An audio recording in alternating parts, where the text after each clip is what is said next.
प्रथम म्हणजे सुरू करायच्या आधी मला एक गोष्ट सांगायला आवडेल की आपण अनेक पॉडकास्ट बघतो किंवा पाहतो ऐकतो, तर त्याच्यातनं आपल्याला एक हवी असलेली इन्फॉर्मेशन मिळते, माहिती मिळते, पण पुण्य मिळतं का?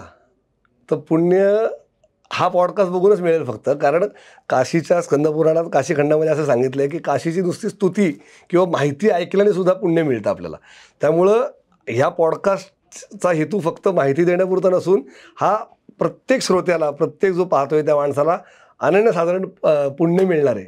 याचा काशीखंडामध्ये उल्लेख आहे. शक्य असेल त्याने काढून वाचा तो, पण पुण्य मात्र फिक्स आहे 100%.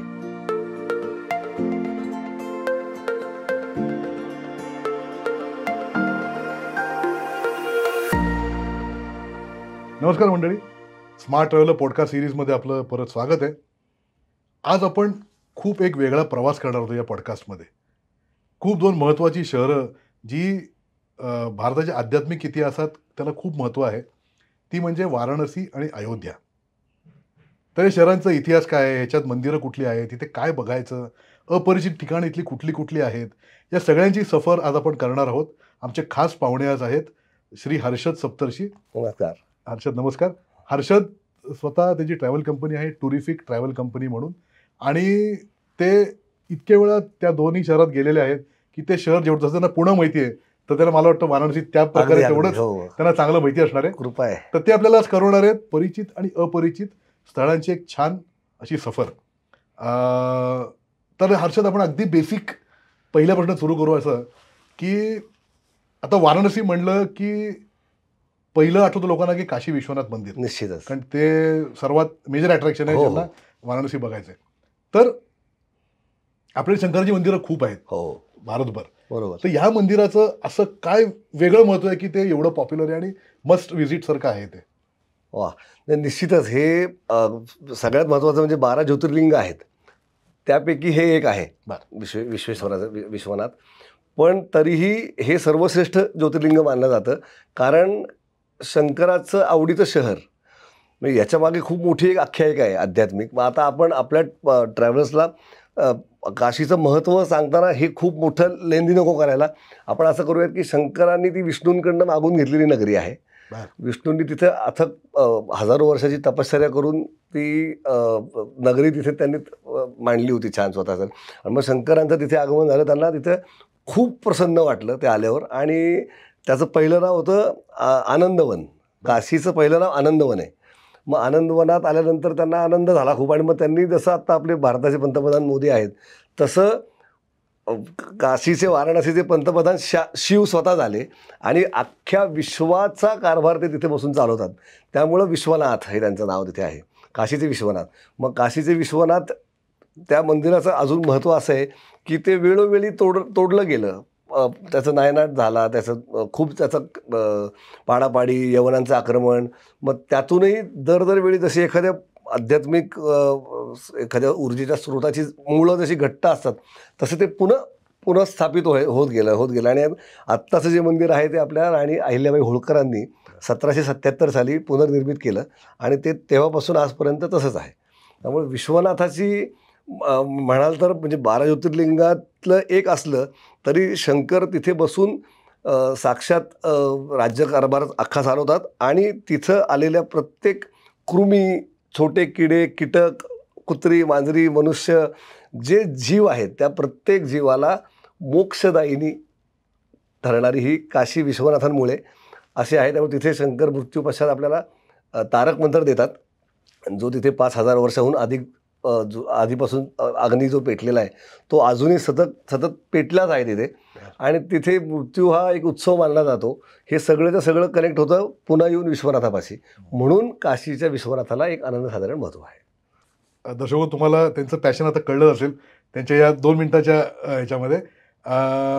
तर आता हर्षद, एक सांगा की काशी विश्वनाथ तर बघायलाच प्रत्येकाने तो नक्कीच जात होतो.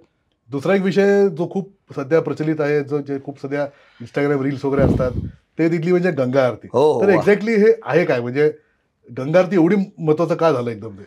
ते झालंय असं की गंगा आरती होतच होती. म्हणजे गंगा आरती ही आत्ता इंस्टाग्राम फेसबुकमुळं आपल्याला कळायला लागली, पण जसं आपण आपल्या आराध्य देवतेची आरती करतो मनोभावे, तशीच त्या पद्धतीने वेगळ्या वेगळ्या प्रोसेसमध्ये अर्धा ते पाऊण तास चालणारी ही आरती आहे. सुरुवातीला मंत्रोच्चारण करून, नंतर मग धूप आरती करून, मग दीप आरती करून, मग त्याला परत पुष्प आरती करून, असे वेगळे वेगळे करून गंगा मैयाला नमस्कार केला जातो. आणि हा आत्ता योगायोगाने एक इव्हेंट आहे. म्हणजे ती एक दशाश्वमेध घाटावरती आरती होते, 80 घाटावरती आरती होते. तर ही आरती नेत्रदीपक असते अत्यंत. आणि अमेझिंग तिथलं असं वातावरण असतं. आपल्याला गुजबम्स येतात, काटे येतात अंगावर दर प्रत्येक त्यांच्या वेगवेगळ्या हालचालींना, चारी दिशांना फिरून ते तिथले गुरुजी आरती करत असतात. आणि एक असं मंगलमय वातावरण असतं. अगदी प्रत्येकाला ती आरती ऐकू येत नाहीच. अनेक जणं बोटीत लांब गंगेत तरंगत्या बोटीमध्ये बसून आरती बघत असतात. पण तिथलं जे नेपथ्य आहे, जे काही डेकोरेशन केलेलं असतं त्यांनी, म्हणजे ओव्हरऑल ही एक असं फोटोजेनिक आरती असते. आणि ते व्हायब्रेशन्स एक क्रिएट होतात. आणि सगळ्यात शेवटी जेव्हा तो एक हुंकार दिला जातो, नमः पार्वती पतये हर हर महादेव, त्यावेळेस त्या गंगा आरतीला आल्याचं आपल्याला असं सार्थक होतं की वाव, की काहीतरी भारीतला आज आपण एक्सपिरियन्स केलं आहे. आणि गंगा मैया शेजारी आहे, अनेक अद्भुत मंदिरं आजूबाजूला आहेत, आणि आपण गंगेच्या किनारी बसून गंगेची आरती एन्जॉय केली. म्हणजे धन्य झाला आयुष्यात. तर तो एक फील येतो. असा तो एक अख्खा सोहळा आहे. तो आवर्जून पाहावा. बोटिंग करताना घाटाची दर्शनं जशी होतात, तसे येताना त्याच बोटी तुम्हाला त्या अक्षरशः ट्रॅफिक जाम होतं बोटींचं. म्हणजे छोट्या बोटी असतात, त्या मोठ्या बोटींच्या मागं जर चुकून अडकल्या तर त्यातल्या त्यात ती छोटीशी शिडी काढून आपल्याला मोठ्या बोटीपर्यंत वर चढवतात. आणि मग आपले जोपर्यंत व्हिजन क्लिअर होत नाही तोपर्यंत आपल्याला चढवत राहतात ह्या बोटीतनं त्या बोटीत. आणि मग आपण पाहतो, प्रत्येकाला गंगा आरती पाहायला मिळते. पण एक सुंदर अशी एक सोहळा आहे तो. पण ही आरती तीरावरून बघता येते का बोटीतच बघावी? दोन्ही बोथ वे. पॉसिबल. म्हणजे आपण जर तीरावरून बघायचे असेल, जिथे ॲक्च्युली 7 ब्राह्मण ते उभे राहतात, त्यांच्या मागं बसायचं असेल तर 5 वाजता जाऊन तिथे, म्हणजे जे कोणी जाल त्यांनी 5 वाजता तिथे जाऊन 80 घाटावर किंवा दशाश्वमेध घाटावरती 2 तास आपल्याला तिथे नुसतं इतर गंमत बघायची असं समजून जाऊन बसायचं. आणि मग हळूहळू त्यांचं ते एक प्रत्येक माणसाला तिथे काम वाटून दिलं आहे. म्हणजे त्या जी मोठी आरतीचं पात्र असतं, त्या आरतीमध्ये अनंत जवळपास 51 ते 70 71 त्यांच्या साईजनुसार ज्योती असतात. मग त्या वाती लावणारा एक माणूस असतो, एक जण धूप पात्र तयार करणारा असतो. अशी एक मोठी टीम असते त्यांची. पूर्ण एक जसं एका इव्हेंटला एक प्रत्येकाने आपापले टास्क वाटून घेतले असतात ना, तशा पद्धतीने ते एक अख्खा मोठा ग्रुप असतो. आणि तो ग्रुप हे सगळं हे करतात. आणि ते पाहण्यासारखं असतं. घाटावरून पाहिजे असेल तर 5 वाजता जायचं. आणि बोटीतनं असतं आपल्याला 4-4:15 वाजता आपल्याला संकटा घाटापासून किंवा नमो घाटापासून बोट चालू होते आपली. आणि 84 घाट बघून परत येऊन आपल्याला ते 80 घाट किंवा दशाश्वमेध घाटापाशी ती बोट आणतात. मग आपल्याला बाय डिफॉल्ट ती बोटीतनंच पाहावी लागते. जास्त चांगलं दिसतं कुठं? जास्त चांगलं ऑफकोर्स म्हणजे फोटो जवळून काढायचे असेल तर घाटावर. आवर्जून घाटावर फक्त 2 तास स्पेअर करायला लागतात. मग ते पेशन्स आपल्याला नंतर पण मग त्या पेशन्सची कॅशमेंट होते की चांगले शॉट्स मिळतात, स्लोमोमध्ये व्हिडिओज मिळतात. मग ते आता जवळ खूप आहे. खूप म्हणजे मला सौभाग्याने खूपशे वेळा ते पाहिले मी असं म्हणेन. कारण बऱ्याच वेळा गेलो, इतक्या वेळा गेलोय की 70-80 वेळा तरी मला ती आरती पाहायला मिळाली वेगळ्या वेगळ्या अँगलने. आणि अजून म्हणजे गंगेचं पात्र जसं जसं वरती येतं तेव्हा ती आरती बंद होते. जेव्हा एका ठराविक पातळीच्या वरती आलं तर एक तिथे बिल्डिंग आहे दशाश्वमेध घाटावर, त्या बिल्डिंगच्या टेरेसवरती हे सगळे ब्राह्मण उभे करतात. मग आपल्याला ते म्हणजे आपल्या रीचच्या बाहेर जातं, पण तरीही आपण खालून बघू शकतो. त्या जवळपास एक 6 मजले उंच असेल ती इमारत. तिथपर्यंत हेही सांगून ठेवलं की जर कधी चुकून जर पाणी वरती आलं असेल तर गंगा आरती एका बिल्डिंगवरती होते, पण आरती चुकत नाही. आरती करतात ते लोक. असं एक आहे. क्या बात आहे. तर आय थिंक ही 2 महत्वाची ठिकाणं वाराणसी निश्चितच प्रत्येकाने करावीच. काशी विश्वेश्वराचं मंदिर आणि गंगा आरती बरोबर मस्ट विजिट आहे. हो. तर आमच्या पॉडकास्टमध्ये एक आम्ही ट्रेंड पकडलाय की प्रत्येक पर्यटन स्थळामध्ये परिचित तर सगळ्यांना माहिती आहे, अगदीच त्यात अपरिचित पण तेवढीच चांगली तिथे समूह पर्यटक पोहोचले नाहीयेत अशी ठिकाणं आम्ही शक्यतो हायलाईट करतो. बरोबर. तर त्याच अनुषंगाने वाराणसीत अशी काय मंदिर आहेत? तुमचा अनुभव तर खूप आहे वाराणसीत. हो नक्कीच. तुमच्याकडे याचं खजिना असेल. खजिना. तर थोडक्यात पण महत्वाची अशी कोणती मंदिरं किंवा स्थळं? या प्रश्नाचं उत्तर अतिशय उत्तम प्रश्न आहे. थोडंसं मोठं उत्तर असेल की खरंच सांगायचं तर एक वेगळं महात्म्य आहे. आपण भारतात जन्माला आलोय, हिंदू समाजात म्हणून हिंदू म्हणून जन्माला आलो आहे, तर आपण म्हणजे सनातनी धर्मामध्ये आपल्या वाराणसीचं अनन्यसाधारण महत्त्व आहे. तर मुख्य काय आहे माहिती का, की अनेक लोकांना इव्हन आपल्या ट्रॅव्हल कंपन्यांमध्ये सुद्धा काय झालं आहे, की एक असं फास्ट ट्रॅकमध्ये मोशन धरला जातो. त्याच्यात चूक कोणाचीच नाही. मी कोणाला कुठल्याही कंपनीला किंवा कुठल्याही व्यक्तीला हे धरत नाही आहे, की एक रात्र वाराणसी करायची, मग काळभैरवाचं दर्शन, विश्वनाथाचं दर्शन, बोट राईड केली, गंगा आरती झाली, चला आता मग प्रयागराज करू, अयोध्येला जाऊ, लखनौला शॉपिंग करून घरी येऊ, विच इज ओके. पण जर आपल्याला एक शास्त्रोक्त काशी यात्रा करायची, जसे आपले पूर्वी आजी आजोबा जायचे, की आजी आमची काशीला गेली 15 दिवस आलीच नाही, आली तिकडनं तर उत्तम, नाही आली तर अजून उत्तम, कारण तिला मोक्ष मिळाला. हा असं एक समज होता. सगळं मार्गी लावायचे लोक काशीत जायचे. तर त्यावेळेस एक छोटासा श्लोक आहे 2 ओळींचा, की विश्वेशम माधवम ढुंडीम दंडपाणीच भैरवम वंदे काशी गुहाम गंगा भवानी मणिकर्णिका. तर याच्यामध्ये उल्लेखित मंदिरांचे विश्वेशम म्हणजे विश्वेश्वर, माधव म्हणजे बिंदू माधव. तर बिंदू माधव ह्याचं एक अद्भुत महत्त्व आहे. अद्भुत महत्त्व याच्यासाठी की काशीमधले सर्वश्रेष्ठ नारायणाचं मंदिर, विष्णूंचं देखणी लोभस मूर्ती अतिशय, आणि त्याची मुख्य हे म्हणजे ते जे मंदिर आहे ते काशीतलं सर्वात मोठं मंदिर होतं. म्हणजे अक्षरशः डोक्यावरची टोपी पडलेलं बघताना एवढे उंच मिनार होते त्याला. पण यवनांच्या आक्रमणामध्ये ते पाडलं गेलं. त्याची तिथे आता मस्जिद आहे, धरारा मस्जिद नावाची, आणि त्याच्या शेजारीच एक छोटं मंदिर आहे. ते आता आग्र्यावरून जेव्हा शिवाजी महाराजांची सुटका, त्यांनी जे पलायन केलं होतं त्यावेळेस संभाजीराजे सोबत होते त्यांच्या, त्यावेळेस त्यांचा मुक्काम किती लोकांना माहिती मला माहीत नाही, पण काशीमध्ये वाराणसीमध्ये त्यांनी केला होता, पंचगंगा घाटावरती. तर तिथल्या ब्राह्मणाने त्यांना सांगितलं की महाराज तुम्ही आला आहात तर आता आपल्याला बिंदू माधवांची मूर्ती इथं गंगेत आहे. मग महाराजांना ती खूप हळहळ झाली. मग त्यांनी ती मूर्ती काढायला लावली आणि त्यांनी स्वतः आपल्या साक्षात शिवाजी महाराजांनी स्वतःच्या देखरेखीखाली बिंदू माधवांचं मंदिर तिथे बांधून घेतलं आहे. खरं तर तिथे आपला पुतळा पाहिजे महाराजांचा, म्हणजे अशी इच्छा एक आतून होते तयार, की त्यांच्यामुळे आज बिंदू माधव आपल्याला पाहायला मिळतात. तर ते मंदिर त्याने तिथे बांधलं. त्याच्यानंतर तिथेच संभाजी महाराजांना ठेवलं, की खूप प्रवास आहे, 3 महिने ते तिथे वास्तव्यच होते. आणि ज्या आज आपण चित्रपटातनं संभाजीराजांची एकंदरीत पुढे कीर्ती पाहतोय, त्यांच्यावर संस्कार बालपणात काशीमध्ये झालेले आहेत. मग ते एक म्हणजे विश्वेशम माधवम ढुंडी म्हणजे ढुंडीराज, म्हणजे विष्णू, बिंदू माधव म्हणजे विष्णू माधव. तर मग हे दुसरं म्हणजे विश्वनाथ बिंदू माधव. ढुंडी विनायक म्हणजे ढुंडी विनायकांची एक छोटीशी स्टोरी आहे, की त्यांना एका देवदास नावाच्या राजाने काशीचं एक मोठा हे आलं होतं त्यावेळेस, दुष्काळ आला होता. तर त्या दुष्काळातनं बाहेर पडण्यासाठी म्हणून एक अतिशय सत्शील राजा पाहिजे होता, म्हणून मग त्याला तिथे बोलवण्यात आलं. मग तो आला तिथे, तर त्याला ते खूप छान वाटली. त्याने तो म्हटला मी माझं राज्य करीन, मी दुष्काळ पण घालवीन, माझ्याकडे संपत्ती आहे, पण इथं कोणी देवता नको, सगळ्यांनी जायचं निघून बाहेर, इव्हन शंकरांनी पण निघून जायचं. तर ते खूप वाईट वाटतं त्याला. तरी पण ते सूक्ष्म रूपात विश्वनाथाच्या रूपाने ते तिथे राहतात, पण शरीर रूपाने ते बाहेर गेले. पण मग त्यांना शरीर रूपाने यायचं होतं. मग त्यांनी काय केलं, की राजा दिवोदासाला काहीतरी आयडिया करून तिथून बाहेर काढण्यासाठी मग 64 योगिनी पाठवल्या. मग त्या तिथे गेल्या, रमल्या. ब्रह्मदेवाला पाठवलं, ते तिथं रमले. म्हणजे ज्या ज्या लोकांना देवदासाच्या मनातनं काशीच्या बाबतीत मत खराब करून बाहेर जा आता तू असं म्हणायला, ते सगळे तिथं आले आणि तिथं रमून गेले. पण शेवटी शंकरांनी गणपती बाप्पाला ज्योतिषशास्त्राने म्हणून पाठवलं, ज्योतिषशास्त्र विशारद म्हणून. आणि मग त्यांना गणपतीने वडिलांचं हे कार्य तिथे न रमता, तिथे गणपती रमलेच तिथे, पण तिथे न रमता त्या राजा दिवोदासाला तिथून त्यांनी जाण्यास भाग पाडलं. आणि मग ते गेले, मग शिव परत आले. म्हणून मग तिथं असे एक मान्यता आहे, की जसं काशीमध्ये गेल्यानंतर काशी यात्रा चालू करण्यासाठी काळभैरवांचं दर्शन घेऊन त्यांची अनुमती घ्यावी आणि तिथून मग यात्रा चालू करा. मग तुम्ही कुठल्याही मंदिराचं दर्शन घेऊ शकता. पण विश्वनाथाला जायच्या आधी 4 नंबर गेटच्या मागच्या बाजूला कॉर्नरच अगदी जवळ ढुंडी विनायकांचं मंदिर आहे. स्वयंभू मूर्ती आहे विनायकाची, गणपतीची. मग त्याचं दर्शन करून मग विश्वनाथाला जावं तर दर्शन पूर्ण होतं. म्हणजे हे छोट्या छोट्या गोष्टी आहेत. पण समज आहे का असं केलेलं नाही, असं हे ॲक्च्युली आता हे बघा, आपण ह्या सगळ्या गोष्टी पुराण अथर्ववेदापासून चालू आहे किंवा ऋग्वेदापासून ह्या गोष्टीचे उल्लेख आहेत.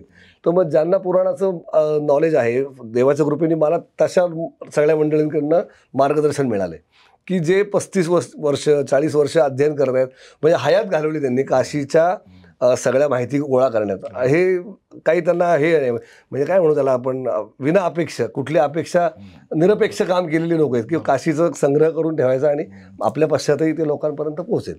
तर अशी काही मंडळी आहेत. त्यातलं एक मोठं नाव आहे डॉक्टर माधव रटाटे म्हणून. तर त्यांनी आता एक एवढं मोठं 900 पानांचं पुस्तक लिहिलं आहे.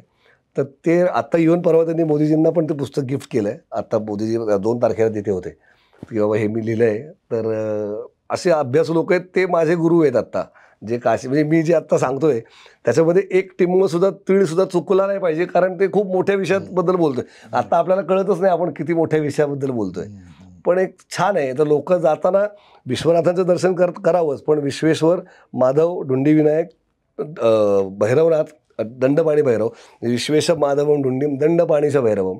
दंडपाणी म्हणजे आपल्याला तिथे मृत्यूपश्चात आपल्या कुकर्मांचे हिशोब करून दंड देणारे दंडपाणी भैरव पण तिथे नेमलेले आहेत. तिथे अजून एक सांगायला आवडेल मला की यम आणि यमांचे गण यांचं तिथे चालत नाही काहीच. त्यांची हुकूम, त्यांचा सत्ता इतर ठिकाणी. काशीमध्ये फक्त शिव आणि शिवांचे गण ह्यांचंच आहे. त्यामुळे तिथे असं कोणी पटकन यम आला आणि घेऊन गेला असं नाही होत. तिथे शंकराच्या परवानगीशिवाय कोणी जात नाही. त्यामुळं दंडपाणी भैरवांचं महत्त्व असं आहे की जर एखाद्या व्यक्तीकडनं काही चुकीच्या गोष्टी, घटना घडल्या असेल तर त्याला त्याच्या क्रियेप्रमाणे त्याचा दंड द्यायचा, आणि मग आपण जर जिवंतपणे जर त्यांना जाऊन शरण गेलो, त्यांचं दर्शन घेतलं तर आपलं पापक्षलन होतं, हे पुराणातच सांगितलं आहे. म्हणजे असं नाही की तुम्ही त्याच्यासाठी वेगळं मारा आणि मग ते दंड घ्या आणि मग याची, हे असं नाही. मग ह्याचे परिहार आहेत सगळे. म्हणून मग ह्या मार्गातनं आपण आता आहोत आणि जाऊ शकतोय. मग दंडपाणी भैरवांचं नाव घ्यायचं. मग विश्वेश माधव ढुंडी दंडपाणीचं भैरवम. दंडपाणी भैरव म्हणजे तिथे भैरवनाथ काळ भैरव मंदिरांच्या शेजारी अक्षरशः 1 मिनिटाच्या अंतरावर मंदिर आहे. काळभैरवांच्या मंदिराला बोर्डच सगळे हो आहेत. म्हणजे काळभैरवांना समजा रविवारी आणि मंगळवारी अत्यंत गर्दी असते. ती गर्दी समजा आपण उदाहरण धरू 5,000 लोक लाईनीत उभे आहेत, तर 5,000पैकी 50 लोक पण इकडे जात नाहीत. शेजारी एकच गल्ली आहे कनेक्टिंग, पण माहितीच नाही आहे. मग मला आत्ताच खूप आनंद होतोय की आपल्या या माध्यमातून लोकांना कळेल ते की अरे हां, इथं आलो असेल तर शेजारी जायचं आहे, मग जाऊन यायचं पटकन. मग तशा पद्धतीने लोकांनी जावं, ती दर्शनं त्यांची पूर्ण होतील. मग दंडपाणी भैरव झाल्यानंतर मग वंदे काशी गुहाम गंगा. एक काशीमध्ये एका ऋषींनी गुहेमध्ये बसून गंगेची तपश्चर्या केली होती आणि गंगा त्यांना तिथे भेटायला आली होती. आता काळानुसार ती नामशेष झाली गोवा, त्यामुळे त्या श्लोकातलं हे क्षेत्र नाही आहे. भवानी मणिकर्णिका हा शेवटचे 2 शब्द आहेत. भवानी म्हणजे अन्नपूर्णा माता, जी काशीमध्ये आलेल्या कुठल्याच माणसाला उपाशी झोपू देत नाही. म्हणजे आजही कधी गेला तुम्ही कुठे, तुम्हाला आपोआप काहीतरी कोणीतरी काही येऊन खाऊ घालतं आणि आपल्याला ते मिळतं. आपण आता योगायोगाने आपल्याकडे 4 पैसे असतात, आपण आपल्या पोट भरू शकतो. पण अशी अनेक लोक आहेत की जे काशीमध्ये येतात आणि त्यांना खायला प्यायला काही मिळत नाही. अन्नपूर्णा मातेच्या मंदिरात 24 तास अन्नछत्र सुरू असतं. तिथे जाऊन तुम्ही वाटेल ते खाऊ शकता. म्हणजे असं आहे. त्याच्या आता वेळा बदलल्या थोड्याशा, पण उपाशी तर उभी राहत नाही. त्यामुळे अन्नपूर्णा मातेचं दर्शन हे खूप महत्त्वाचं मानलं गेलं आहे. आणि मग सगळ्यात शेवट मणिकर्णिका घाट. मणिकर्णिका घाट हा मोक्षप्राप्तीसाठी खूप जास्त प्रसिद्ध आहे, आणि प्रसिद्ध म्हणजे पुराणात खूप मोठं त्याचं महात्म्य आहे.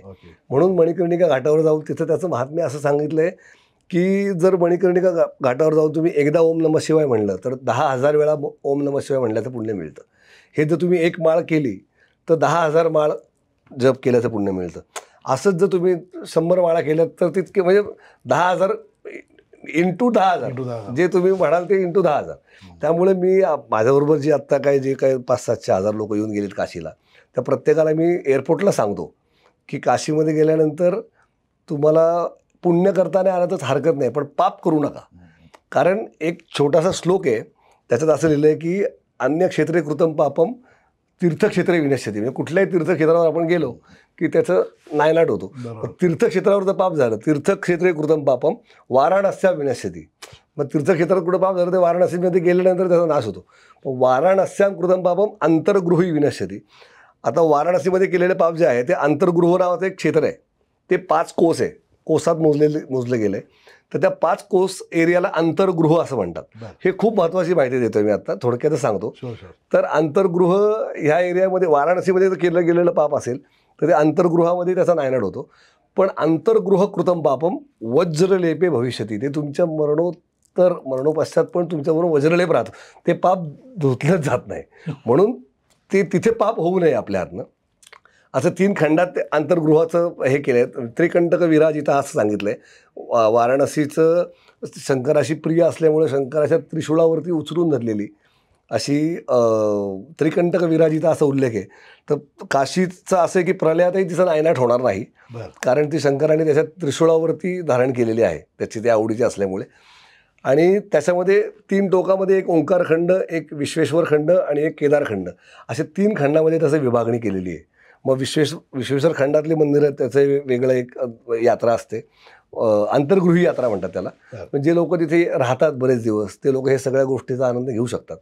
आणि त्रिकंटक विराजिता जे म्हणलं आहे मी, त्याचा अर्थ असा की आपल्या इथं आपण ज्या नद्या बघतो त्या एक समजा 5-7 मीटरवरती आल्या तरी शहर पाण्याखाली जातं. आज मी कालच आलो, योगायोगाने कालच मी वाराणसीवरून आलो आहे. 72 मीटर गंगामैयावरती आलेत, 72 मीटर बाहेर आलेत, म्हणजे इंटू 3 फीट असं धरू तर म्हणजे किती तरी फूट वरती आहे, 210 आणि 225 फूट. बरोबर.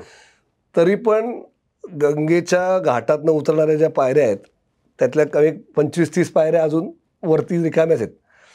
मग हे जर 72 मीटरपैकी 10 मीटर जरी आपली इथं 30 फूट जरी पाणी वाढलं तरी शहर आपली कुठलंही शहर असो भारतात तर पाण्याखाली जातं. तर तिथे आम्ही संकटा घाटावरती बसून असं बघत होतो की जिथे आम्ही खाली उतरून अजून खाली उतरून जातो त्यातलं फक्त 10 पायऱ्या शिल्लक आहेत. पण वाराणसीतल्या लोकांमध्ये ते एक असं हे होतं खूप की वा यावेळेस चांगलं पाणी आलं आहे. पण भीती नाही वाटत का म्हणलं, काय म्हणे यहाँ से अगर मैया आ गई तर आधा यूपी तो बह जाएगा. मी त्यांनी सांगितलं की हे असं सिग्नल आहे की जेव्हा इथपर्यंत पाणी येईल तेव्हा तर हाहाकारच होईल. पण म्हणून प्रलयापासून वाचवणारी अशी ती काशी आहे. म्हणून ह्या काशीचे दर्शन करताना किमान या श्लोकाप्रमाणे करावं. आणि मग तिथं आपापल्या कुलदेवतेची काही मंदिरं असतात किंवा आता तिथे मंगळागौरीचं एक अद्भुत मंदिर आहे. मंगळागौरीचं मंदिराचं महात्म्य असं सांगितलं आहे की जर तुम्ही एक फेरी मारली मंगळागौरीच्या याला मंदिराला तर अखंड पृथ्वी प्रदक्षिणा केल्याचं पुण्य मिळतं. म्हणजे आपल्याला जे मंगळागौरी पूजा करता त्याच्याशी संबंधित आहे. हो हो हो, अगदी बरोबर तीच. मग मंगळागौरी म्हणजे प्रत्येक मंगल कार्यासाठी जिचं पूजन केलं जातं. किंवा इव्हन त्याचं अजून एक माहिती आहे की ज्यांचं लग्न होत नाही, ज्यांचं लग्नाचं वय झालं आणि यानं त्या कारणाने अडचणी येत आहेत, त्यांनी मंगळागौरीचं दर्शन घ्यावं, तिची उपासना करावी आणि त्याचे रिझल्ट आहेत लोकांना. अगदी म्हणजे आजच्या काळात सुद्धा, या कलियुगात सुद्धा खूप असं अद्भुत म्हणजे मला तर असे लाईव्ह रिझल्ट, मी स्वतः माझ्या एका मित्राला संतानेश्वर महादेव नावाचे एक महादेव आहेत, नवरा बायको दोघं दष्टपुष्ट आहेत, मेडिकली फिट आहेत, फिजिकली फिट आहेत, पण संतान प्राप्ती होत नव्हती, बेबी कन्सीव्ह होत नव्हतं. ते एक मोठा अभिषेक केला होता आम्ही तिथे मित्रांनी मिळून. 15 रात्र तिथे राहिलो होतो आम्ही. म्हणजे टुरिझमसोबत थोडंसं अध्यात्म पण जॉईन झालं मग आम्हाला नंतर आणि ते आवडायला लागलं. मग त्याच्यात आलो तर मग तिथे आम्ही मला माहिती होतंच काही माझ्या आध्यात्मिक काही गुरु, आपले चित्रकार शेखर साने म्हणून एक खूप अद्भुत व्यक्ती आहे, त्यांचं स्वामी समर्थ चित्र काढतात. तर त्यांच्या माध्यमातून मी काशीला गेलो. मग त्यांच्याशी बोललो होतो मी यांची अडचण. ते म्हणजे संतानेश्वर महादेवानं जाऊन अमुक तुम्ही एक संकल्प करा. मग तो केला. तर आज त्या बाळाला जन्माला येऊन 16-18 दिवस झालेत. 9-10 महिन्यापूर्वी आम्ही तिचा संकल्प केला होता आणि माझ्या मित्राला आणि त्याच्या बायकोला एक गोंडस मुलगा जन्माला आला आहे जो 5 वर्ष नव्हताच येत. आता हा योगायोग म्हणू का काय म्हणू हे मला नाही माहिती, आपण कलियुगात आहोत. पण त्या दोघांनी मोठा त्यांना असा म्हणजे अति जो हर्ष उल्हास होतो ना तशा आनंदात आहेत दोघंही की आता म्हणले बाळाला घेऊन काशीला कधी जायचं म्हणून नक्की जाऊ, थोडंसं जरा त्याला बाळासं धरू देत छान, आपण जाऊ.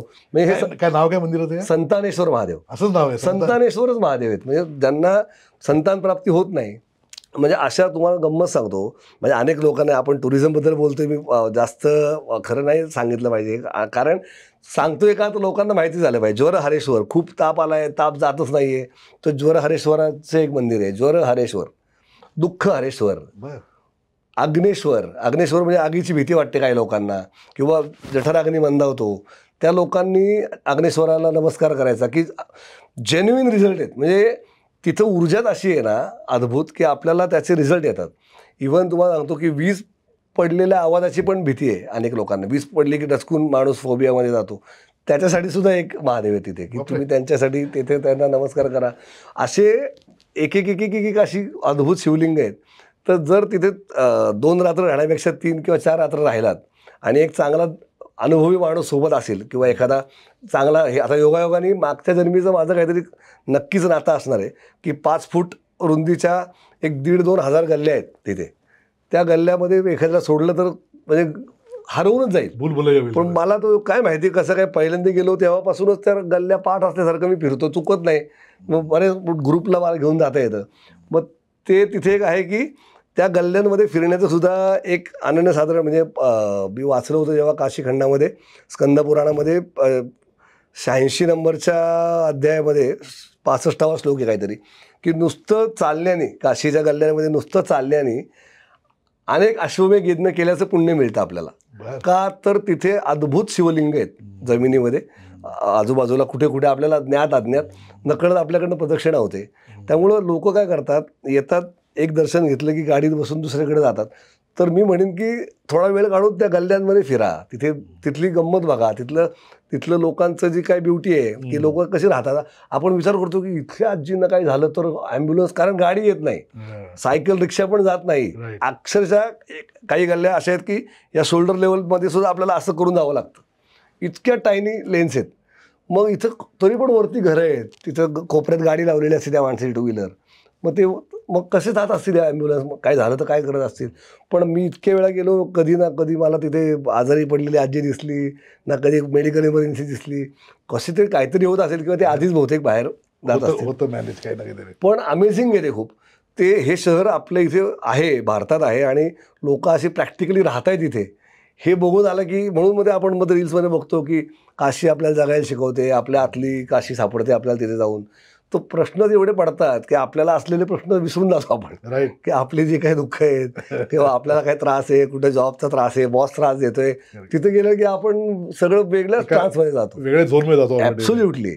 म्हणून जसं मी तर नेहमी म्हणतो की वर्षातनं एकदा जसं आपण कोकण झालंच पाहिजे किंवा गोवा, तसं एकदा वर्षातनं काशीसुद्धा केलंच पाहिजे. कारण दरवेळी काशीची यात्रा आपल्याला नवीन काहीतरी दाखवते, नवीन शिकवते, नवीन ऊर्जा पण. अगदी अगदी अशी मोठी मोठी मंदिरं आहेत खूप सारी, म्हणजे संकटमोचन मारुती असेल, दुर्गाकुंड आहे, आणि अशी अद्भुत काही मंदिरं आहेत की ज्याच्यामध्ये किनाराम बाबांचा एक आश्रम आहे. किनाराम बाबा म्हणजे शंकर, म्हणजे 5 मुखापैकी एक अघोर रूप आहे शंकराचं. त्यातलं अघोर रूपातलं थेट रूप जे काशीमध्ये आलं ते म्हणजे किनाराम बाबा. तर ते पण एक अतिशय असं अवलिया व्यक्तिमत्व आणि अद्भुत काहीतरी त्यांच्या ऊर्जा आहे त्यांच्या आश्रमात. मी आता यावेळी गेलो होतो तेव्हाही जाऊन आलो. तिथं क्रीम कुंड नावाचं एक कुंड आहे. त्या कुंडामध्ये सुद्धा आपण स्नान करण्याचं एक वेगळं महात्म्य सांगितलं आहे. असे प्रत्येक ठिकाणी, म्हणजे चंद्रकूप आहे. चंद्रकूप असं आहे की काशीमध्ये लोक असं म्हणतात की मी जन्माला काशीने आलो. मी आता अशी लोकं बघितलो आहे मी, त्यांना भेटलो की जन्माला आल्यापासून काशीतनं बाहेर नाही गेलो. आता 36 वर्ष झाली मी काशीतच आहे, 38 वर्ष झाली मी काशीतच आहे. पण जर त्यांना काही कामासाठी जायचं असेल बाहेर, तर चंद्रकूप नावाची एक विहीर आहे जी चंद्राच्या तपश्चर्येतनं चंद्राने हे केली, प्रकटवली तिथे. तर त्याच्यामध्ये पाण्यात आपण वाकून बघतो, आपलं प्रतिबिंब दिसलं तर आपण 6 महिने पुढचे जिवंत असणार आहे निर्विघ्नपणे, हा सिग्नल आहे. आणि जर तिथे प्रतिबिंब दिसलं नाही तर काशी सोडून जायचं नाही, आता आपलं आलं आहे टाईम. असंच ऑफिशियल सिग्नल त्या विहिरीत बघून मिळतो. तिथली लोकं आजही त्या विहिरीत वाकून बघून मग जातात बाहेर, काशीतनं बाहेर. कारण अनेक वेळा अशी उदाहरणं आहेत की जन्मभर 60-60 वर्ष काशीत काढली आणि लग्नासाठी म्हणून जरा बाहेर गेले, प्रयागराजपाशी ॲक्सिडेंट झाला आणि तिथे गेले. तर ते शॉक घेतलेत लोकांनी की बाहेर जाऊन ॲक्सिडेंट झाला किंवा चुकून काही झालं तर मला मृत्यू इथंच पाहिजे, मोक्ष इथंच पाहिजे. म्हणून इतकी पण अशी पण लोकं आहेत की जी बाहेर गेलेली आहेत अजून. मग ती चंद्रकूपीचं एक महत्व आहे. असे किती सांगू. तुम्ही ही मंदिरं, तुम्ही जे श्लोकांची मंदिर सांगितली, हो, ती 6 कसात मंदिर हो आहे. हो हो हो, ते काशीवरती तर मस्ट आयडियली बघायला पाहिजेत. खासकर जे मराठी लोक जातात त्यांनी तर बघायला. अगदीच. पण ही मंदिरं काय जवळजवळ आहेत सगळी? अगदीच काशी विश्वाच्या जवळ आहेत सगळी का काय? हो, हे सगळं मिळून जर सगळ्या मंदिरांचे एकत्र हे केलं तर 2-2.25 किलोमीटरच्या परिघात आहेत. अच्छा, म्हणजे अगदी चालत सुद्धा करू शकतो आपण विदाऊट. फक्त गाईड जर आपल्याबरोबर जर गल्ल्यांमधला गाईड असेल तर गेट नंबर 1 मणिकर्णिका घाटाच्या शेजारी, तिथून विश्वनाथाला पण डायरेक्ट एंट्री आहे. म्हणजे 4, एक सांगायचं राहिलं की 4 गेट आहेत विश्वनाथांच्या मुख्य मंदिराला, 4 गेट आहेत. तर मॅक्सिमम म्हणजे जवळपास मी म्हणेन 80-85% लोक गेट नंबर 4ने एंट्री करतात. तिथं सुगम दर्शनच्या, स्पेशल दर्शनचे पासेस इथे मिळतात. कारण हे बाकीचे जे 3 गेट आहेत त्या गल्ल्यांमधून येत आहेत. मग ज्यांना गल्ल्यांचा अभ्यास आहे, स्थानिक लोक गल्ल्यांच्या गेटमधून येतात, पण जे यात्रेकरू आहेत तुमच्या आमच्यासारखे ते सगळे 4 नंबर गेटने येतात. पण मला सांगा तिथे गर्दी वगैरे असते रेग्युलर? हो, प्रॉपर गर्दी असते. मग आधी most visited place of India is Varanasi. सुगम दर्शन बुकिंग वगैरे करून जावं? 300 रुपये तिथे गेल्यानंतर ऑन द स्पॉट बुकिंग तिथे घ्यायचं आणि तोच पास घेऊन, लाईन तिथेही असते, कम्पॅरेटिव्हली कमी असते, पण त्यामुळे ते एक सोयीस्कर आहे. म्हणून म्हणलं हे आवर्जून सांगावं की 4 गेट आहेत, 4 पैकी 1 नंबरचं गेट मणिकर्णिकेकडनं आहे, 2 नंबरचं आणि 3 नंबरचं एक अन्नपूर्णा मातेच्या मंदिराकडनं आहे, एक असं बाजारपेठेतून आहे गदोलिया चौकातनं, आणि एक आहे ते वरनं आहे आपल्या मेन 4 नंबरच्या. फक्त 4 नंबरचं गेट आपण मॅक्सिमम वापरतो, असं एक आहे. तर सोपं आहे, म्हणजे जायला यायला सोपं आहे, सापडायला पण सोपं आहे. फक्त एक आहे की राईट गायडन्स पाहिजे, नाहीतर एक गल्ली चुकली की सगळं खूप मोठं आपलं मोठा लांबचा फटका बसतो. आता आपण जसं इतर मंदिरांबद्दल माहिती घेतली किंवा बोललो, तर त्याप्रमाणेच अजून एक खूप महत्त्वाचं मंदिर आहे, ते म्हणजे मृत्युंजयेश्वर महादेव. तर मृत्युंजयेश्वर महादेव यांच्या नावातच आहे सगळं, की मृत्यूवरती विजय मिळवणार आहे. तर त्याचं महत्त्व काय आहे की आत्ता आपण एक दुर्दैवी घटना ऐकली की विमान उडालं आणि खाली पडलं, किंवा एखाद्या गाडीवरती झाड पडतं, तर अपमृत्यू येऊ नये म्हणून मृत्युंजयेश्वर महादेवाचं दर्शन घेतलं तर आपल्याला पूर्ण त्या वर्षामध्ये एकदाही अपमृत्यू येत नाही. म्हणजे ही केवढी मोठी गोष्ट आहे आजच्या तारखेला, की एवढं अनसर्टन आयुष्य आहे. मग वर्षातून एकदा मी जसं म्हटलं तसं की यात्रा केलीच पाहिजे काशीची, आणि एकदा मृत्युंजयेश्वर महादेवाला तेव्हाच ना ह्या वर्षीचं पदरात पडलं. पण त्या मंदिराचं महात्म्य असं आहे की नुसतं अपमृत्यू न येण्यासाठी म्हणून दर्शन घ्यायचं नाही, तर तिथे अद्भुत अशी मंदिरं आहेत. असे एक मोठ्याच्या मोठा मॉलच आहे मी तर म्हणेन मंदिर, म्हणजे सगळ्या आध्यात्मिक एनर्जीचा असा खूप मोठ्या स्रोत आहे. त्याच्यामध्ये एक अति महत्त्वाची गोष्ट जी मला फार आवडते, मनाला भावली, ती म्हणजे धन्वंतरी कुंड नावाचं एक कुंड. आता धन्वंतरी तुम्हाला माहिती आहे की ज्या आयुर्वेदाच्या औषधांची देवता, की ज्या देवताच म्हणजे ह्याच्या सगळ्या सामग्रीची, तर त्यांनी त्यांची संपूर्ण औषधी त्या कुंडामध्ये टाकली आहे, आणि त्याच्यातनं जे काही ते अविरत उपसतोय आपण मनुष्य कलियुगापर्यंत आत्ता, पण ते पाणी काही संपत नाही त्यातलं. आणि त्याला असे अष्टकोनी आहे ते कुंड, आणि प्रत्येक ठिकाणानंतर एक पोहरा आहे, असे अरेंजमेंट केली पाणी काढायचं. तर तुम्ही पर्सनली जाऊन चेक करू शकता तिथे, मी स्वतः केलं आहे. प्रत्येक एका कॉर्नरमधून पाणी काढले की याची चव वेगळी, याची चव वेगळी, अशी 7 वेगळ्या चवी आहेत. आणि एक त्यांनी मास्टर ठेवला आहे, आता तिथे एक माणूस ठेवला आहे, कारण लोक तिथे जाऊन मग अति करायला लागली. मग तो आता सगळ्यांचं मिळून एकच पाणी, सगळ्या याचं कॉर्नरचं मिळून पाणी एक जिथे जमा होतं, त्याचं औषधी पाणी तो आपल्याला बाहेर ते अनलिमिटेड आपल्याला पाणी पाजतात. एक अर्धा लिटर, 1 लिटर, फार तर 2 लिटर आपण ते आपल्यासोबत कॅरी करून आपल्या घरापर्यंत आणू शकतो. आपल्या आजी आजोबांना, भावा बहिणींना, आई वडिलांना कोणाला द्यायचं असेल तर ते पाणी पिल्यानंतर आपल्या शरीरामध्ये नकळत जे काही दोष उत्पन्न होऊ शकतात, झालेले असतात, त्याचा नायनाट होतो आणि आपल्याला सुदृढ शरीर मिळतं. धन्वंतरी कुंडातलं पाणी आवर्जून प्यावं म्हणून धन्वंतरी कुंडात म्हणजे मृत्युंजय मंदिरात मृत्युंजयेश्वराचं दर्शन घ्यायचं, आणि आतल्या बाजूनी उजवीकडे वळून आत गेलं कोपऱ्यात की मग धन्वंतरी कुंड आहे.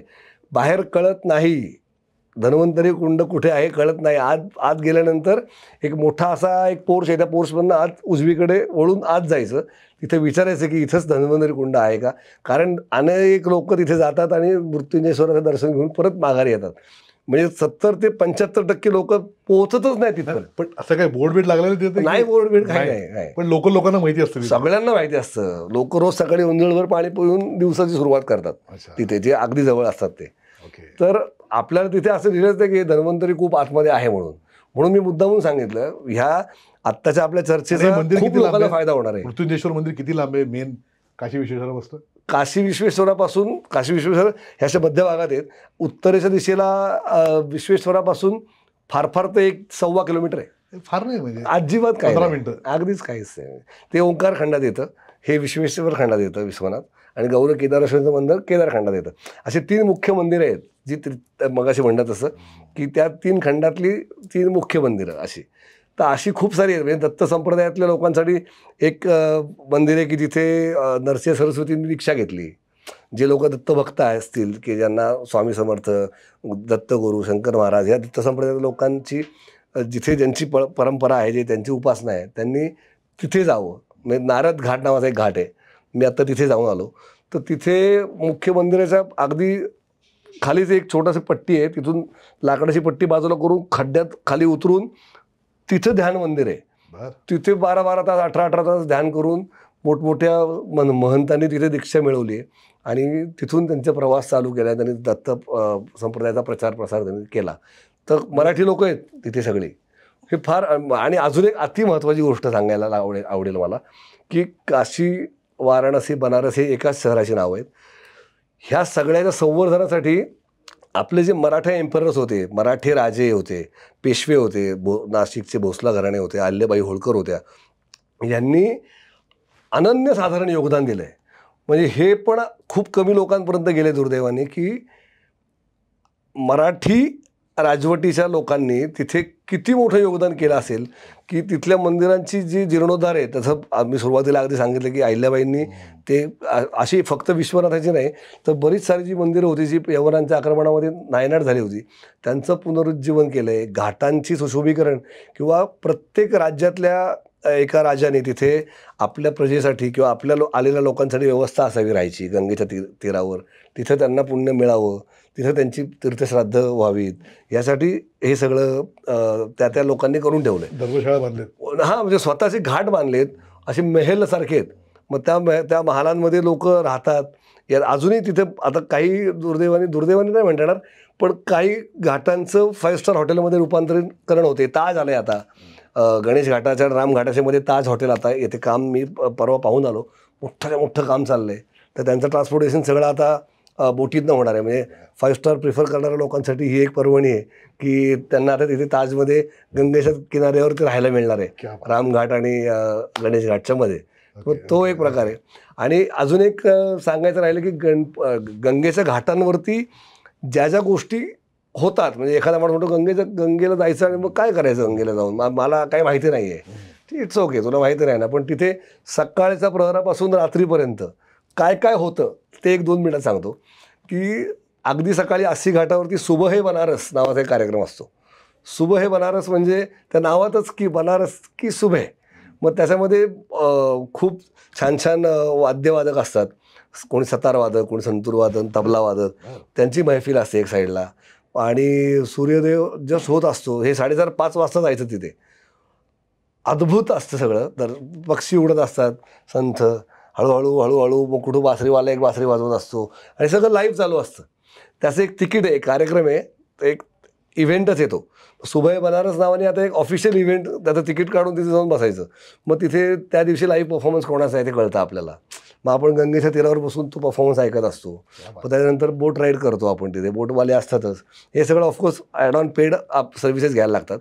पण मग सूर्योदय होताना जर गंगेच्या आपण किनाऱ्यावरनं आपण जात असू तर अक्षरशः सोन्याचा पत्रा असा लावला आहे पाण्याला, असं सोनेरी पाणी दिसतं एकदम. आणि त्या व्हायब्रेशन्स पूर्ण वेगळ्या असतात. म्हणजे दिवसभराचं वाराणसी एक तरफ आणि सकाळचं एक ब्युटी वेगळी. मग तो एक प्रहर असतो सकाळचा. मग तो 8-8:30 नंतर मग जसं जसं आपण घाटांकडे यायला लागतो तसे मग त्या प्रत्येक घाटावरती मंदिरं आहेत वेगळी देवतांची. मग त्याची पूजा करणारे ब्राह्मण येतात. त्यांच्या आता छोटीशी एक बेल असते, ती लांबून कुठेतरी ऐकू येत असते. तो एक वेगळा संस्कार होत असतो आपल्या मेंदूवर, की अरे काहीतरी तिथे एक पूजा चालली आहे, इथे एक म्हणजे टण आणि कुठला तरी 1 घंट्याचा आवाज येतो. तसं 9:30-10 होतात. मणिकर्णिका घाटावरती तीर्थश्राद्ध करणाऱ्या लोकांची गर्दी चालू असते. मग आता एक प्रहर संपला, मग आता पुढचं 10 नंतर काय, तर मग तीर्थश्राद्ध किंवा गंगा स्नानाने आपल्या आत्म्याचं शुद्धीकरण होतं. मग तो एक विधीच आहे. म्हणजे गंगा स्नानावर नुसती डुबकी मारून आला म्हणजे तो ऑफिशियल विधी करून आला आहे बाबा. म्हणजे त्याचं एक महत्त्व आहे. मग त्यामुळं तो एक विधी चालू असतो. तो 8 वाजल्यापासूनच लोक येतात. मग गंगा स्नान, तीर्थश्राद्ध, त्याच्यानंतर काही लोक तिथे उपासना करतात, काही लोक मेडिटेशनसाठी येतात. मग हे सगळं 12-12:30पर्यंत जसं ऊन चढतं त्याच्यानंतर मग अनेक जे साधू, संन्यासी, अजून तिथले स्थानिक लोक, हे लोक आपापली वस्त्र धुवायला तिथे येतात. मग तो एक सीन दिसत असतो दुपारी उन्हाच्या वेळेत, किंवा पटकन आपापले लुगडी किंवा आपल्या काही जट्टा कोण धुतंय, साधू असतात. मग तो एक पूर्ण, म्हणजे हे मुद्दाम का सांगतोय, तर गंगेच्या किनारी सकाळपासून संध्याकाळपर्यंत काय होतं, तर जसं 4 वाजतात तशा बोटी फिरायला लागतात. त्या सकाळी असतात 6 ते 8 मध्ये आणि रात्री 4 ते 10. मग बोटी जसे फिरायला लागतात तसेच काही लोक तिथे, अनेक मुली येतात की एक दिवा सोडा तुमच्या तुमच्या कुळाच्या उद्धारासाठी. मग ते 10-20 रुपयात एक दिवा, त्यात ज्योत, मग ते दिवे अनेक लोक दिवे सोडतात, मग ते असं लखलख लखलख दिसायला लागतं पाण्यात. मग तो एक नजारा एक सुंदर असतो तो 6-6:30च्या दरम्यान. आणि मग नंतर प्रत्येक बोटीला आपापलं एक स्वतःचं लाईटिंग केलेलं असतं. मग त्या लाईटची बोट जशी पुढे जाईल तसं रिफ्लेक्शन पाण्यात पडलेलं असतं.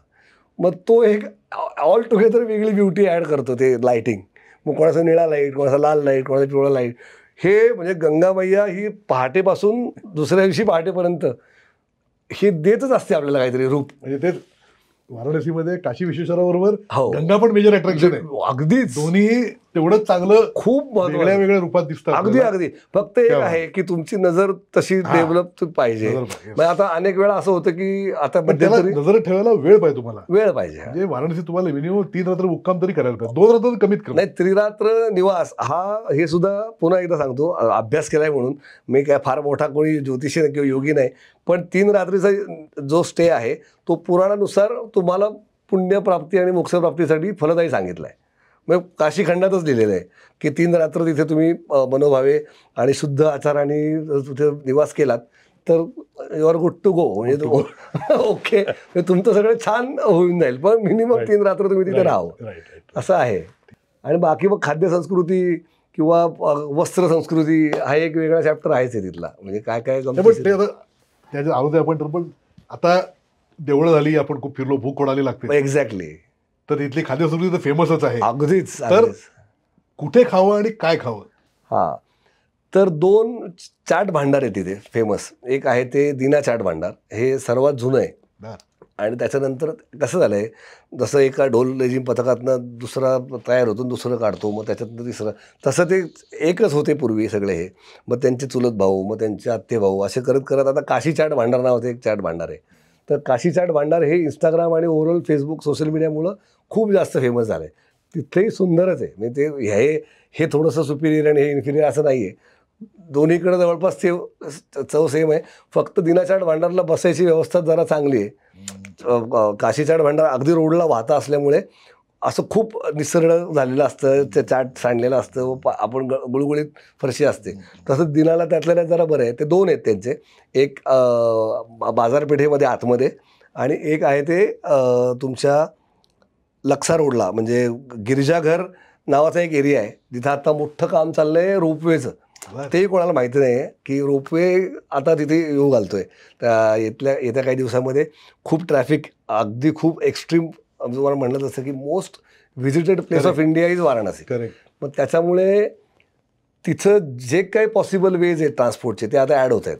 तर आता खूप उंचावरनं एक मोठा रोपवेचं काम चालू आहे, जसं आपल्याकडे आता मेट्रोचं काम चालू आहे. त्याला काय जोडणार आहेत? पण त्याला विश्वनाथाकडे येणारा जो, म्हणजे मंदिराकडे येणारा जो रस्ता आहे तो तिथपर्यंत, म्हणजे थोडक्यात काय तर लोकांना एका म्हणजे पॉईंट ए पासून पॉईंट बी पर्यंत जायला 2 व्हीलर 4 व्हीलर आणि गाड्या, काशीमध्ये बऱ्याच ठिकाणी नो व्हेकल झोन आहे. मग त्याच्यामुळे असं होतं की आता समजा 70-75 वयोगटापेक्षा वरचे लोक गेले की आता 3 किलोमीटर कसं चालायचं. मग आता तिथे एक मोठी इंडस्ट्री चालू झाली, त्याला मी नाव दिलं आहे व्हीलचेअर इंडस्ट्री. जो बिहारी मनुष्य पूर्वी सायकल चालवायचा आणि दिवसभरात 1000 रुपये कमवायचा आणि आनंदी असायचा, तो आता एका माणसाला घेऊन गेला की 500 त्याला मिळतात. तो दिवसाचे आता 5-7 हजार रुपये करतो. हे मला तिथल्या त्याच माणसाने सांगितलं की रिक्षा तो भैया अभि तो बेच दिया. कारण रिक्षा म्हणतात सायकल चालवणाऱ्या, सायकल म्हणजे माणूस चालवणाऱ्या रिक्षाला रिक्षा म्हणतात, आणि आपल्या इथे जेव्हा रिक्षा असतात त्याला ऑटो म्हणतात. तर रिक्षा बेच दिया अभी व्हीलचेअर लिया है तो 500-1000 तो दिन का आराम से मिल जाता है. म्हणजे म्हातारी लोक दिसतातच, आपल्यासारखे लोक कोण म्हणतात की चल भाई लेके चल, मग आपल्याला काही वाटत नाही. पण त्यांच्यासाठी एक मोठं तिथे एक इंडस्ट्री तयार झाली. मग तो एक प्रकार तिथे आहेच आहे. मग हे एक आहे म्हणजे की तिथं रोजगार निर्मिती आणि ह्या सगळ्या गोष्टीचं हे काशी चाट भांडार जो मगाशी विषय चालू होता आपला, त्याच्या शेजारीच एक खूप जुना माणूस आहे, त्याचं नाव मला आता आठवत नाही, तो मलई देतो. मलई म्हणजे अशी जाड, त्याने असे दूध तापवत ठेवलेलं असतं, आणि ते दूध तापवत ठेवायचं कारणच हे असतं की त्याची साय आली की ती काढून एक साईडला ठेवायची. फक्त साय काढण्यासाठी दूध तापवत असतो. बापरे, तेवढं. आणि मग किती अद्भुत ती असते. तो एखाद्या कुल्हडमध्ये ती हे देतो, वाटलं तर थोडीशी साखर वरून टाकून, मग मलाई, फक्त मलाई खायची. मग मलाई असे खाणारे शौकीन पण आहेत. अरे अद्भुत आहेत. मी पाहिलंय तिथे. आम्ही नुसतं असं बसलेलो असताना स्थानिक लोक येतात, अरे एक ठो गुलाबजाम, मोठा गुलाबजाम घेतात, बॅगा ठेवतात हातातल्या, गुलाबजाम खातात. आपण असं जाता जाता गुलाबजाम खाऊ शकत नाही, पण तिथल्या लोकांना ते तिथे एक आहे अशी गंमत की एक गुलाबजाम खाऊन गेलाय, काहीतरी एक मलाई रबडी खाऊन गेलाय. मग आणि जे काही तिथे मिळतं ना, म्हणजे पनीर आपल्याकडे आपण खाताना विचार करतो की हे ओरिजिनल असेल का, तिथे विचारच नाही करायचा. तिथे सगळं जेन्युइनच आहे. का आणि कसं ते माहीत नाही, पण दही उत्तम, पनीर उत्तम, ताक उत्तम, अनलिमिटेड देतात ताक. तर अशा बऱ्याच साऱ्या गोष्टी आहेत की ज्या तिथे, म्हणजे चाटनंतर दुधाचे पदार्थ, मिठाईचे पदार्थ. आता तिथे एक अजून एक राम, म्हणजे कचोडी गली नावाची गली आहे, तिथे गल्ली आहे. त्या गल्लीत एक राम आहे, राम कचोरी भांडार. त्याच्याकडे कचोरी खाण्यासाठी तो तसं दुकान उघडायच्या आधीच लाईन लागलेली असते. मग ते तिथे जावं आवर्जून. ठटरी बाजार नावाचा एक खूप टायनी गल्ल्यांमध्ये एक बाजार आहे, तिथे त्यांचं ते दुकान आहे. हे एक झालं. त्याच्यात तिथंच आतमध्ये पुण्यातले जसे चितळे स्वीट मार्ट आहे, तसं श्रीजी नावाचं एक दुकान आहे. तिथे काहीच्या काही भारी स्वीट्स बनतात काशीतले फेमस. म्हणजे आपण जसं तोंडलं असतं ना आपलं तोंडलं, त्या तोंडल्याचा थोडासा मोठा भाऊ आणि तसंच आकाराचं एक, त्याला परवल ऐकले कधी? परवल नावाची भाजी असते. ती खूप गुणकारी असते शरीराला. तर त्या परवलपासून पण मिठाई केली आहे त्यांनी. त्या परवल उकडून त्याच्या आतमध्ये खवा वगैरे भरून त्याला पाकात हे करून परवल मिठाई, त्याच्यानंतर मालपुवे मिळतात. ते मी एकदा नक्की जाऊन खावं तिथे. आणि आपल्याला असं वाटतं की नाही बाबा मी अर्धा वगैरे खाईन, पण ते एकदा आपण त्याचा जो हे आहे ना, अरोमा जो आहे, सुगंध आहे, तो देसी घीचा त्याला स्वाद असतो, अगदी साजूक तुपातलं काम. आणि तिथेच मलईयो नावाचा एक पदार्थ मिळतो, जो फक्त आणि फक्त थंडीमध्ये असतो. असं फेस असतो ना, तो फेस आपण चमच्याने खाल्ला तर त्याला काय असं विरघळून जातो. तसं एक वाटीभर फेस आपल्याला देतात. तो गच्चीवरती फक्त थंडीच्या काळामध्ये दूध एक प्रक्रिया करून दूध ठेवतात, त्याच्यावरती असं धोत्राचं पान ठेवतात, आपलं पातळ स्वच्छ केलेलं धुतलेलं, आणि असे प्रत्येक टेरेसवरती ते मांडलेलं असतं. मग ते जे काही दव साठतं हे फक्त बनारसमधल्याच दवात होतं ते. तर त्याच्यातनं त्या दुधाला एक अशी जाळी तयार होते आणि असं फेसच अख्खं फुगतं ते. आणि मग तो फेस घेऊन आपल्याला देतात. ते खूप छान लागतं चवीला. त्याला मलईयो असं म्हणतात.